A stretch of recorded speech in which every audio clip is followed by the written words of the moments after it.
Ketuhanan yang Maha Esa. Tidak ada tempat bagi orang ateis yang tidak bertuhan di negeri ini. Yang tidak percaya kepada Tuhan, silakan keluar dari negeri ini. Karena sila pertama, ketuhanan yang Maha Esa. Orang-orang yang memakan APBN, APBD, mereka tidak punya kemanusiaan. Mereka tidak mengamalkan kemanusiaan yang adil dan beradab. Bangsa ini tidak minta banyak. Mereka hanya minta haknya, apapun agamanya, hak dia sebagai masyarakat. Dia minta kalau dia pergi berjalan, jalannya bagus. Kalau dia sakit ke rumah sakit, syukur-syukur bisa gratis. Kalau tidak, murahkan biaya kesehatan. Kalau anaknya sekolah, subsidi pendidikan. Kalau tidak bisa gratis, murahkan. Buat beasiswa. Kalau sudah sekolah mau kerja, buka lapangan pekerjaan. Kalau dia mau makan, makanannya murah. Pemimpin-pemimpin, wakil-wakil rakyat yang tidak memberikan hak kemanusiaan, mereka adalah pengkhianat kemerdekaan.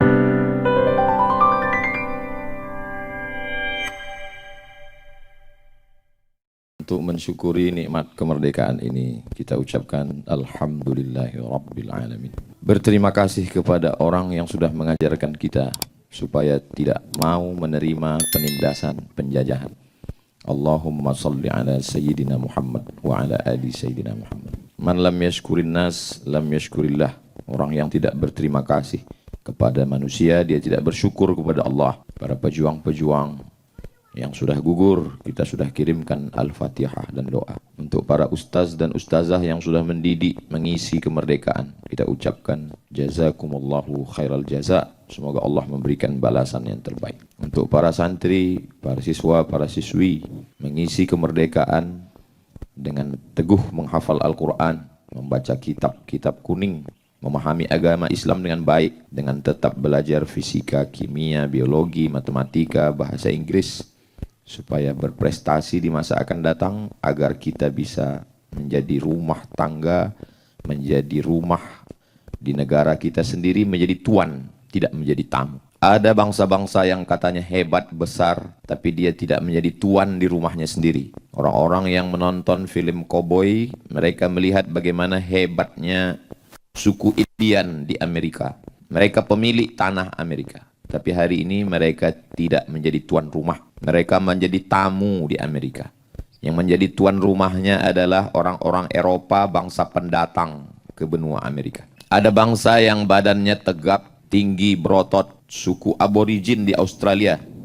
Tapi hari ini mereka tidak menjadi tuan rumah. Mereka menjadi tamu di tanah nenek moyangnya sendiri. Tapi kita di Nusantara ini, dari mulai Papua, Sulawesi, Kalimantan, Jawa, dan Sumatera, kita tidak menjadi tamu.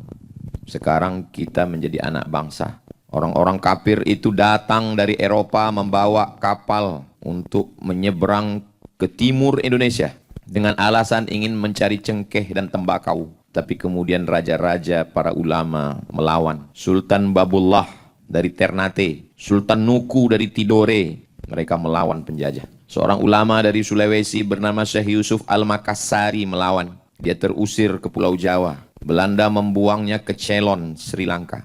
Dia tidak stres, dia tidak depresi. Dia tidak mengeluh, dia berdakwah. Pada akhirnya dia dibuang ke Durban, Afrika Selatan. Dan dia tetap mendakwahkan Islam. Dia meninggal di Afrika Selatan. Presiden Nelson Mandela memberikan penghormatan atas perjuangannya. Pangeran Antasari, para raja-raja, Sultan Mahmud Badaruddin. Sampai pada puncaknya di mahkota Sumatera, perempuan tidak lemah. Dengan senjata pendek bernama rencong. Mereka Cut Nyadin, Cut Mutia, Panglima Polim. Teku Umar berkata, kalau aku mati malam ini aku mati syahid. Kalau aku hidup besok pagi aku masih bisa minum kopi di Maulabuh. Setelah dia meninggal, kuburnya tetap dicari oleh Belanda. Murid-muridnya menjaga. 6 bulan dikuburkan, jenazahnya tetap mereka pindahkan ke atas gunung. Begitulah Belanda-Belanda kafir itu sangat takut dengan pejuang kita. Sudah meninggal pun mereka takut. Mengapa mereka takut? Karena ada api jihad yang menyala dalam diri umat Islam. Kita diajarkan siapa yang membunuh orang kafir harbi, yang mengusik kampung halaman kita, yang mengambil hasil alam kita, maka kita wajib melawan. Orang yang membunuh kafir harbi, kafir perang, maka kalau dia mati, dia tidak merasakan sakitnya sakaratul maut. Dia tidak kena pertanyaan mungkar nakir, dan dia tidak kena hisab. Dia langsung masuk ke dalam surga Allah Subhanahu wa ta'ala. Semangat itulah yang dibangkitkan oleh para kiai, para ulama, para habaib, para tuan guru di pondok-pondok pesantren. Mereka keluarkan resolusi jihad. Maka pada tanggal 22 Oktober itu diperingati sebagai Hari Santri. Karena para kiai, ulama, tokoh pesantren berkumpul. Fatwa itulah yang didengar oleh Tentara Nasional Indonesia. Bergejolak, mendidih darah mereka untuk menembakkan senjata, menikamkan pedang dan pisau ke jantung kafir-kafir penjajah itu. Sampai akhirnya mereka memilih tanggal keramat. Kenapa mereka pilih tanggal 17? Karena Presiden Soekarno meyakini kita merdeka karena 17 rakaat. 2 rakaat subuh, 4 zuhur, 4 asar, 3 maghrib, 4 isya. Kenapa dipilih tanggal 17?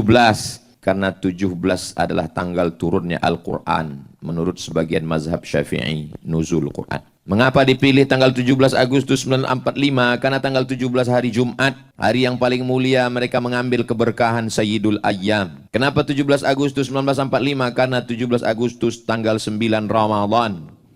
Orang-orang lapar itulah yang menggerek bendera. Orang-orang lapar itulah yang berjuang meneriakkan Allahu Akbar. Hari ini 17 Agustus 2026, 81 tahun kita sudah merdeka. Tanah yang kita injak ini adalah darah para syuhada. Mensyukuri nikmat kemerdekaan dengan tausiah.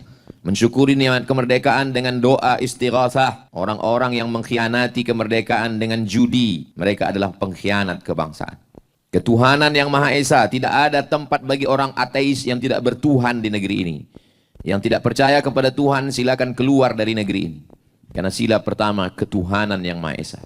Orang-orang yang memakan APBN, APBD, mereka tidak punya kemanusiaan. Mereka tidak mengamalkan kemanusiaan yang adil dan beradab. Bangsa ini tidak minta banyak. Mereka hanya minta haknya, apapun agamanya, hak dia sebagai masyarakat.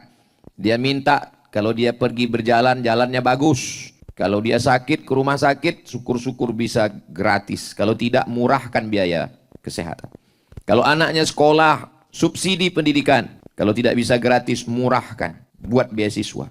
Kalau sudah sekolah, mau kerja, buka lapangan pekerjaan. Kalau dia mau makan, makanannya murah. Pemimpin-pemimpin, wakil-wakil rakyat yang tidak memberikan hak kemanusiaan, mereka adalah pengkhianat kemerdekaan. Orang-orang yang mencoba mengadu domba agama bangsa ini, maka mereka sudah mengkhianati persatuan Indonesia. Segala keputusan di negara ini mesti berdasarkan kerakyatan yang dipimpin oleh hikmah kebijaksanaan dalam permusyawaratan perwakilan. Tidak boleh Mahkamah Konstitusi mengeluarkan keputusan di hari libur, di saat orang tidak masuk kantor, dimasukkan permohonan tidak disidangkan, dikeluarkan keputusan tanpa permusyawaratan perwakilan. Maka mereka pengkhianat Pancasila, pengkhianat kebangsaan. Mereka tidak layak untuk hidup di Indonesia. Negara ini sangat subur, gemah ripah, loh jenawi, tongkat dan batu jadi tanaman. Di dalam tanahnya ada nikel. Pulau ini bernama Pulau Suwarna Dwipa, Pulau Emas. Emas di dalam tanahnya. Di ujung Sumatera ada gas. Di tengah Sumatera Riau ada minyak. Di Sulawesi ada nikel, ada emas. Di Papua emas bergelimpangan. Tapi anak bangsa hari ini keluar negeri hanya untuk mencari makan. Mereka pengkhianat keadilan sosial bagi seluruh rakyat Indonesia. Mereka mesti ditangkap, digantung, ditembak, dihukum mati. Karena mereka sudah mengkhianati perjuangan anak bangsa. 17 Agustus, mesti momen membangkitkan kembali semangat. Jangan salahkan kalau rakyat ini bergejolak, mengamuk. Karena memang karena mengamuklah kita merdeka. Karena mengamuklah kita Belanda kafir itu mati. Karena mengamuklah kita maka PKI itu tidak berani. Jangan diam melihat kebatilan. As-sakitu anil haq, setan akhras. Orang yang diam melihat kebatilan. Mereka adalah setan-setan bisu. Semoga Allah merahmati negeri kita. Kalau ada yang lantang, mereka bukan marah. Mereka adalah orang-orang yang menegakkan amar ma'ruf nahi munkar. Barakallahu fikum. Wassalamualaikum warahmatullahi wabarakatuh.